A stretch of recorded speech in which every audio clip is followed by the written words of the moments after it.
Dalam pembelajaran kali ini, Bapak akan menerangkan tugas gereja yang kedua, yaitu kerigma dasar.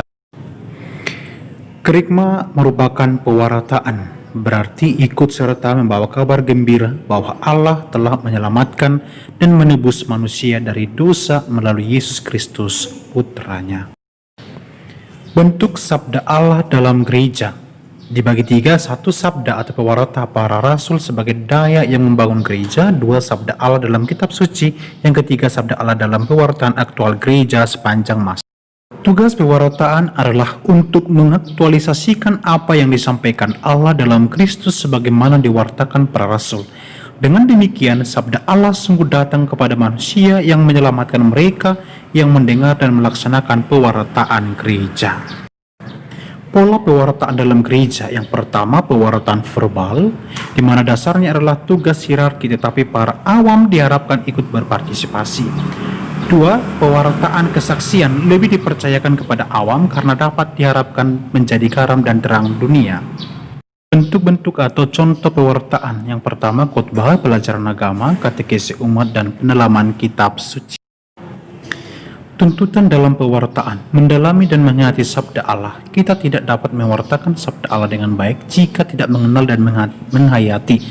Maka kita harus mengenal dan tahu isi-isi dari kitab suci, ajaran dan tradisi gereja.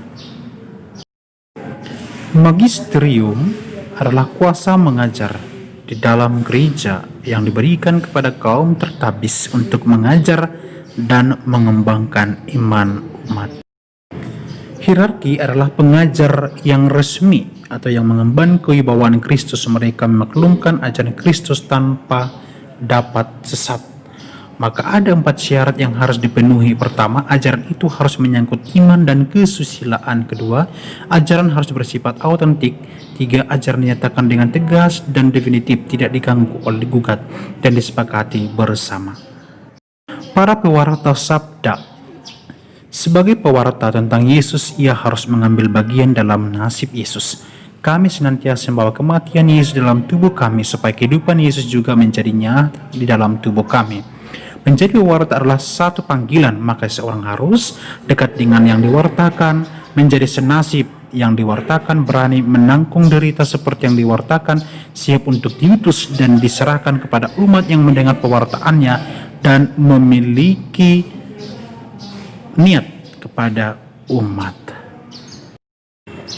Karena itu, pergilah, jadikanlah semua bangsa muridku, dan baptislah mereka dalam nama Bapa dan Anak dan Roh Kudus, dan ajarlah mereka melakukan segala sesuatu yang telah kuperintahkan kepadamu. Dan ketahuilah, aku menyertai kamu senantiasa sampai kepada akhir zaman.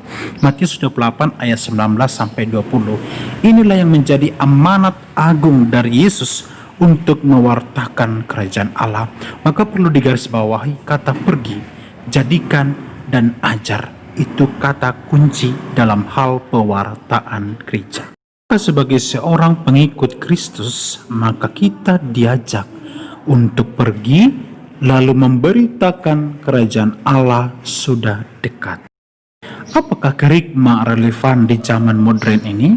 Kerigma sangat dibutuhkan untuk mengatasi dekadensi moral yang tengah dialami manusia dewasa ini.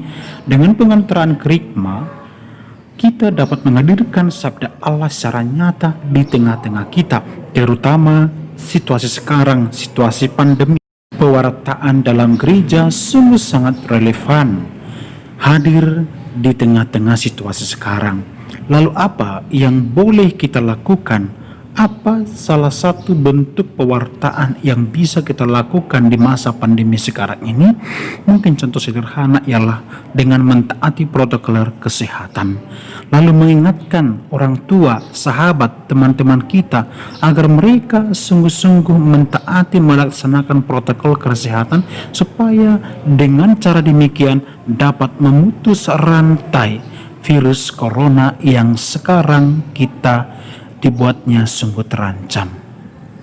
Maka sebagai kesimpulan, dalam kehidupan kita sehari-hari sebagai umat beriman, mari kita berusaha untuk rendah hati kepada sesama dan mewartakan Injil yang sudah diperantarakan oleh Tuhan kepada kita untuk sesama agar kita dapat mengerti dan memahami sabda Tuhan yang akan diwartakan. Sekian dan terima kasih.